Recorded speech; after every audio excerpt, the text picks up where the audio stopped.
This has become a joke. Genuinely, this is a joke. Football punditry is dying. It's damaging the conversations around our games. And I'm going to be honest with you.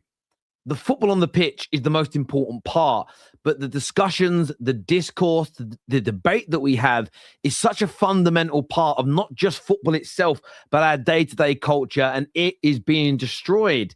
It's being destroyed just in an attempt to discredit Arsenal this season. It was done last year to try and discredit Liverpool.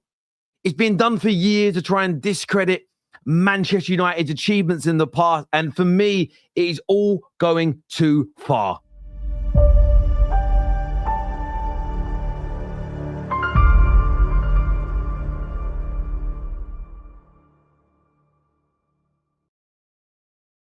You said at the end of it, they deserved it. None of them have convinced me that they should be Premier League champions. I don't think they should give the trophy out this year. No one deserves it. No one deserves it. Honestly, it's not been great Martin Keown, if he's watching this, he's not going to be best pleased. There's massive pressure on them. There is, because they've been in really good positions over the years and not been able to get over the line. So now they're in an incredible position. Now, look, you're not going to see free-flowing football. You're not. Like, I don't think we've seen it all season from any team, as I keep saying. But especially at this point, it's how they get over the line that is the most important thing. We know about Pep's City teams and like going on these big, long runs and never losing. You look at that Leeds result, even though they won, and again, it's winning ugly. But I just don't see them going on an unbeaten run till the end of the season. City. Yeah. I think they're the only team that's capable of getting an undefeated run. I think they have been in years. I can't see it now. Now, look, there's some really fair stuff. By the way, like the video if you haven't done so already. Get yourself subscribing. There's some fair analysis in there about City. Can they go the whole way until the end of the season? I agree. There's an element of capability due to a lot of the squad have done it before. The manager has done it before. It's really fair. But this notion that's being pushed that no one this season deserves to win the trophy, this all stems from the kernel of opinions that were being made on social media a few years ago, which I pushed back against and rejected.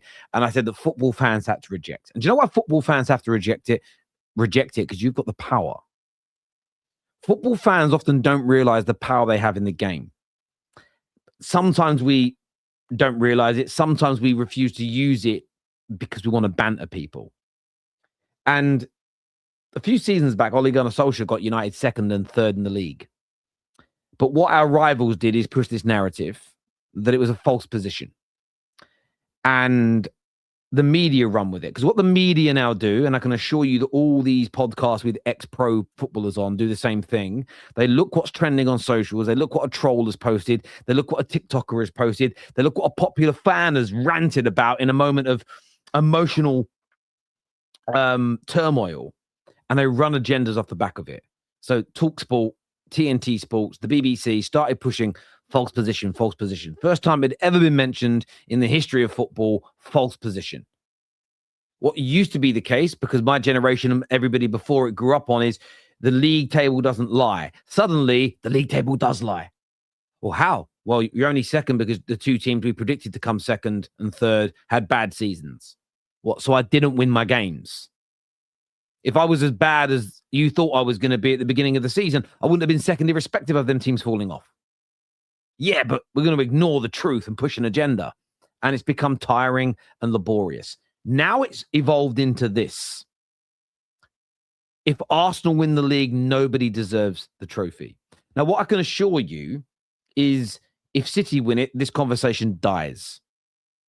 If Man United pulled off a miracle and won our next 10 games, and City and Arsenal collapse and United won it, this conversation might actually happen with Man United, to be fair, because people would want to tear that down. But if it was Villa, it wouldn't happen.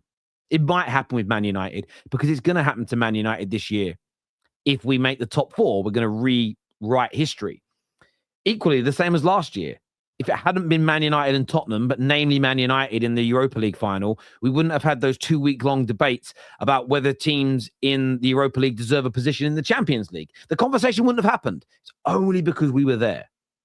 And I didn't like it about my club. I didn't like it about Liverpool last year with not deserving the league. I don't like it this year either. I find it's all about discrediting a rival, but the media running with it It's pure agenda. It's pure rage bait. And I think it's bad for the game. I really do. But it isn't the only person doing it today. Let's take a look at John Obi-Mikel here. Watch, man. It was tough to watch. It was painful in the eyes for me to watch. There was not a lot going on. Because you expected to see a lot more from the teams, not Arsenal, where, yes, they did win the game, but they were awful. They were awful to watch. Yeah. They were horrible to watch. There was no creativity in the team. They're cheating. Are you telling me those corner kicks are legal? Are you telling me Declan Rice grabbing, who was he? João Pedro. Grabbing João Pedro like this. And again, it comes down to the officials. Yeah, I agree. What is allowed and what is not? Yeah. I mean, every time before the start of the season, they come up with all this playbook of the rules and regulations. But that goes out of the window after 2, 3, 4 games. You're right. Goes out of the window. Yeah. What is rules?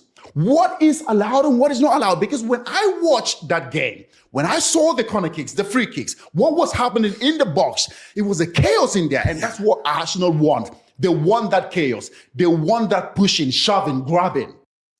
All the attacking teams want that chaos. All of them. And in fact, the defensive teams want the chaos because they're rarely penalized for it. Everybody wants the chaos, not just Arsenal. However, let's take a listen to what John Obi-Mikel said at the beginning of the season about Arsenal and their lack of physicality and their lack of aggression. Let's take a look. The league, you say at the end of it, but when you watch that game yesterday, the way they played, I don't think mentally, I think they're very, very weak. Arsenal, I think mentally, they're weak side. And if you can be able to bully them and be aggressive on Arsenal, you have the upper hand. And I watched that game yesterday. For the best part of 80 minutes, 85 minutes, Newcastle were very aggressive, bullied Arsenal. And you can see Saka was always on the floor. And this is the issue. And this is the issue. When other teams bully, push, pull, throw Arsenal players to the ground, John Obi-Mikel there, shown talking about it. We spoke earlier on today, and if you haven't seen the clip, we'll play it for you in a second. Gary Neville from a few seasons back talking about how bad it is for Arsenal that they're so easily manhandled on a football pitch. These conversations have been going on. In fact, we'll jump to that clip straight away to bring it some more context. They've been messed around. A game of football is really difficult if your centre-backs are getting messed around by the opposition centre-forwards. And that's happened from minute 1 tonight. That's little flick-ons. It's getting nudged. It's the long throws. It's winning free kicks. All the things that you think you're not in control of the game. So the things that, to me, lost the game for Arsenal tonight, yeah, they didn't score a goal, which is a big problem. But once your centre-backs start getting messed around, your goalkeeper's getting messed around. You heard Thomas Frank talk about the fact we thought we could do Arsenal on set pieces. There's nothing worse than thinking that your team are a little bit soft. And Arsenal fans are going away from here tonight thinking we've been bullied. They've been bullied. Now, they haven't been bullied in terms of how Wimbledon would bully you 25 years ago, but in the modern game, that is being messed around. That is being bullied. Because Brentford have looked at them and thought, yeah, we'll have you physically. We'll just nudge you around a little bit. We'll throw you to the ground. And that's the worst, Messed around, bullied, thrown to the ground. Very similar to what John Obi-Mikel was talking about at the beginning of the season. Carragher has said very similar things as well. Arsenal were ridiculed for not handling what goes on at corners, what goes on at free kicks, what goes on when it comes to, the jewels in the pitch. As soon as Arsenal have become maybe the best at that in the league, but also when the other teams have declined, because it isn't Arsenal's fault that City and Liverpool and Chelsea are nowhere near where people expect. It's not Arsenal's fault in any capacity, because those two things have simultaneously happened. It's Arsenal that are now being attacked, Arsenal that are now the scapegoat. And the reason I push back against these things is because it just isn't honest. And it's a little bit funny at the beginning of the season to laugh about their open play goals. A little bit funny. But now we've taken what was a bit of a joke and we're turning it into serious talking points. And it's crazy. And I can't play this next clip. I've got to show you it because the whole thing is full of if you can't see any of it, it's no point watching it. It's full of copyright content that I can't show. But it was a fan talking about the dark arts and how Arsenal utilize them and how it's diabolical and it's a rugby style of football and it shouldn't be allowed and it shouldn't be banned. But they've now created a conspiracy theory, and the conspiracy theory is that the league want Arsenal to win, so they're allowing them to get away with this behavior. And what I find so amazing, so funny, so hilarious about this is that for about 3 to 4 years, I would consistently call out the Arsenal fans that said there was a FA agenda, a PGMOL agenda to stop them from winning. I feel there's incompetence. There could certainly be some bias from particular people, but I didn't feel there was a company-wide agenda to stop Arsenal from winning the league. Didn't believe it then, don't believe it now.